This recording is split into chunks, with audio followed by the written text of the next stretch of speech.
श्री गोपाळ कृष्ण भगवान की जय। लीळा नंबर 126। महद ऐसाला कलियुगाच्या धर्मातील नरकाचे निरूपण। महद ऐसाने पुराणात 84 नरकाबद्दल ऐकले। मग येऊन सर्वज्ञांना विचारले, जी जी पुराणात 84 नरकाबद्दल लिहिले आहे ते खरे आहे का जी? सर्वज्ञ म्हणाले, खरे आहे बाई, येथोनी निरय निरूपिजी ती।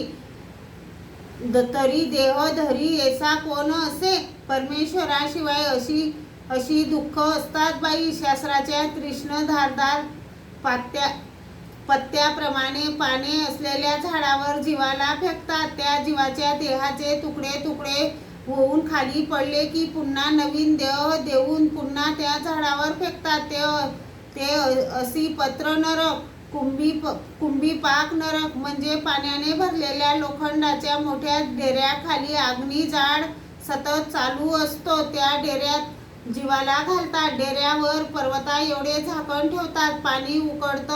पाणी उकडत असते। झाकण उघडले की सर्व जीव व डोकी काढतात व बाहेर निघू पाहतात, पण यमदूत त्यांच्या कपाळावर मुदगल घालतात, पुन्हा झाकण ठेवतात। असे ते कुंभीपाक नरक।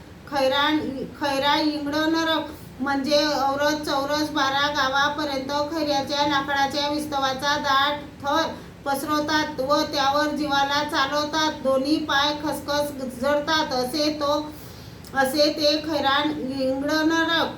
तब्रभाजन नरक म्हणजे औरत चौरस 12 गाव एवढा तांब्याचा पत्रा तापून तापून शेंदुरासारखा लाल बुंद झालेला असतो, त्यावर जीवाला घालतात।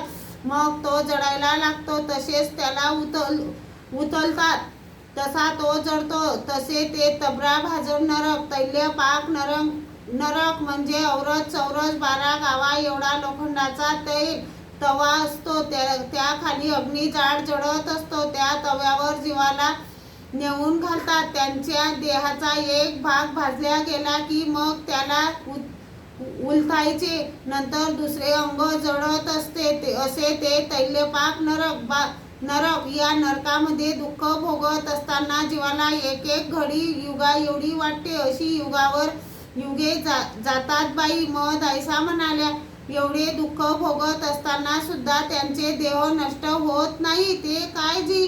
सर्वज्ञ म्हणाले, बाई, ते यातना देह की, तरी तशी नरकाची दुःखे कशाने चुकतील जी? सर्वज्ञ म्हणाले, बाई, येथेच या होई जे ते चुकती। श्री गोपाळ कृष्ण भगवान की जय।